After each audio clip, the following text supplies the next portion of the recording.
संसद की ethics committee ने आईटी मंत्रालय और गृह मंत्रालय से टीएमसी सांसद महुआ मोइत्रा के संसदीय लॉग इन और लोकेशन की जानकारी मांगी है।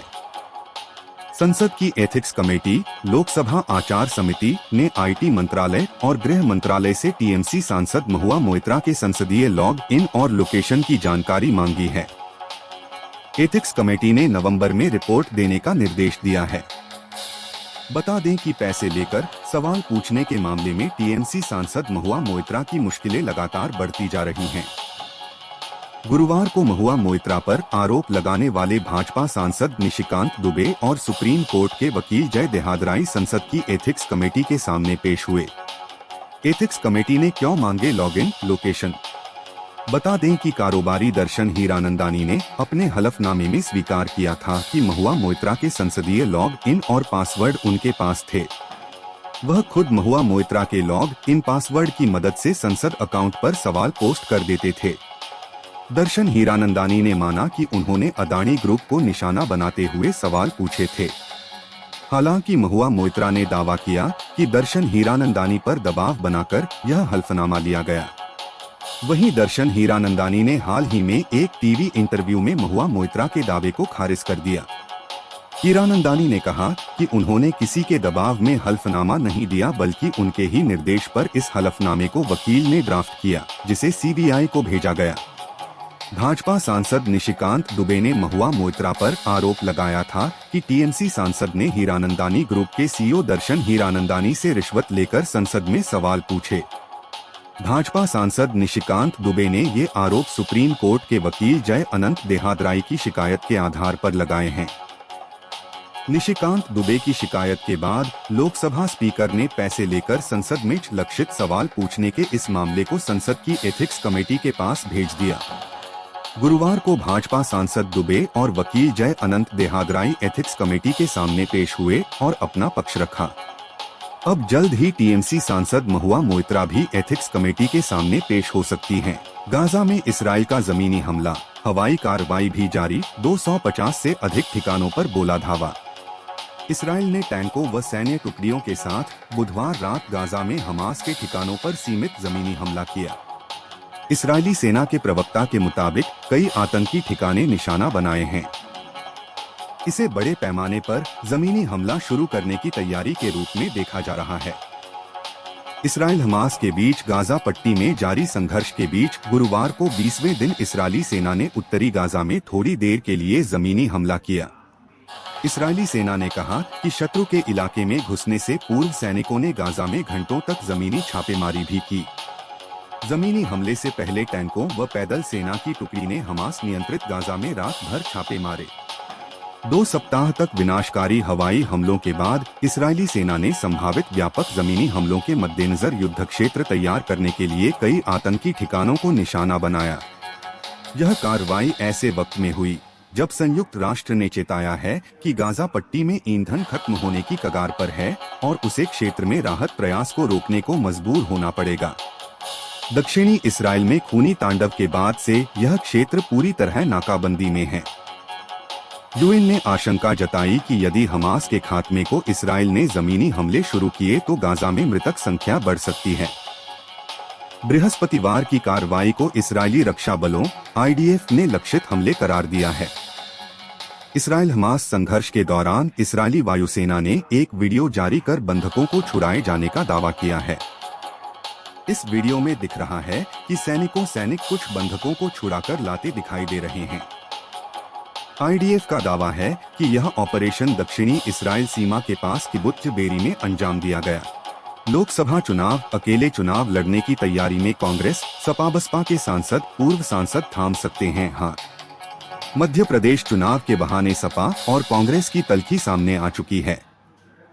कांग्रेस नेता कमलनाथ और दिग्विजय सिंह के बयान के सियासी मायने हैं। ऐसे हालात में सपा और बसपा के तमाम नेता कांग्रेस से नजदीकियां बढ़ा रहे हैं। लोकसभा चुनाव से ठीक पहले सपा और बसपा के सांसद व पूर्व सांसद कांग्रेस का हाथ थामने की तैयारी में हैं।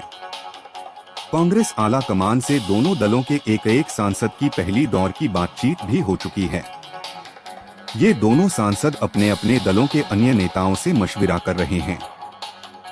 इनके जरिए कांग्रेस पश्चिम से पूरब तक नया समीकरण तैयार कर अपनी वोट बैंक की गठरी भारी करने में जुटी है। मध्य प्रदेश चुनाव के बहाने सपा और कांग्रेस की तल्खी सामने आ चुकी है। कांग्रेस नेता कमलनाथ और दिग्विजय सिंह के बयान के सियासी मायने हैं।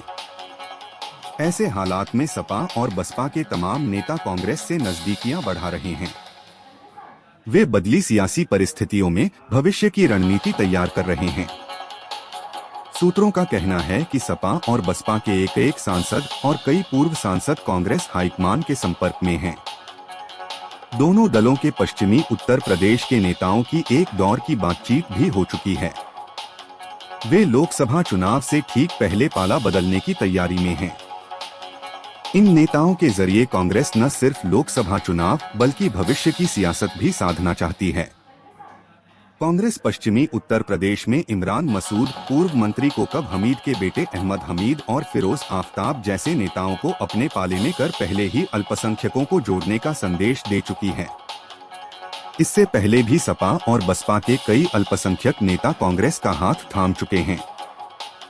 सपा बसपा ही नहीं, भाजपा के भी कई सांसद भी संपर्क में। अजय इस बारे में कांग्रेस के प्रदेश अध्यक्ष अजय राय का कहना है कि सपा बसपा ही नहीं, भाजपा के भी कई सांसद व पूर्व सांसद संपर्क में हैं। हालांकि वह उनका नाम अभी स्पष्ट नहीं करते हैं, लेकिन इतना जरूर कहते हैं कि कांग्रेस की कोशिश होगी कि दूसरे दल से आने वाले हर नेता का सम्मान रखा जाए।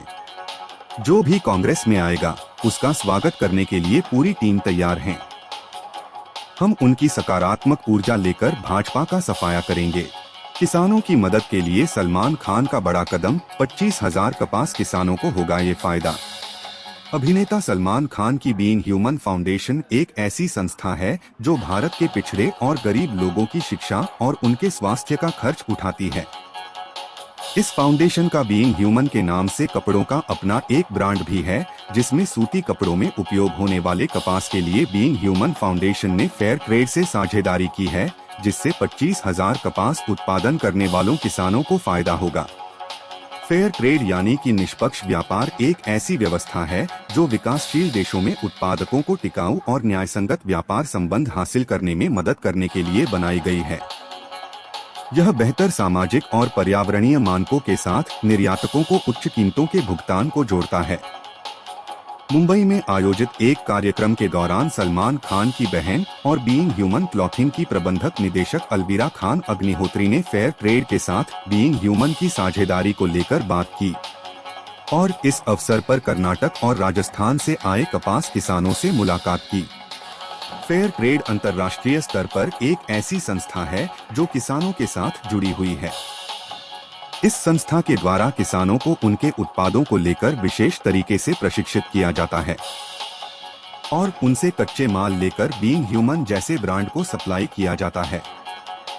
इससे बिचौलियों की भूमिका खत्म हो जाएगी और इसका फायदा किसानों को प्रत्यक्ष रूप से मिलेगा। अलवीरा खान अग्निहोत्री ने कहा, हमारा कपड़े का प्रोडक्ट कपास से बनता है और हम लोग फेयर ट्रेड के माध्यम से कपास से बने कॉटन की फैब्रिक लेंगे। इससे किसानों की आर्थिक स्थिति मजबूत होगी। अलवीरा खान अग्निहोत्री ने कहा, किसानों की सबसे बड़ी समस्या यह है कि उनको सही मूल्य नहीं मिलता। हमारे देश में सबसे ज्यादा कपड़ा कॉटन का बिकता है। इस पहल से भारतीय किसानों को सबसे ज्यादा फायदा होगा। मैं समझती हूँ कि आज किसानों को सबसे ज्यादा मदद की जरूरत है। बिचौलियों की भूमिका खत्म हो जाने से उनके सामान का उन्हें उचित मूल्य डायरेक्ट मिलेगा।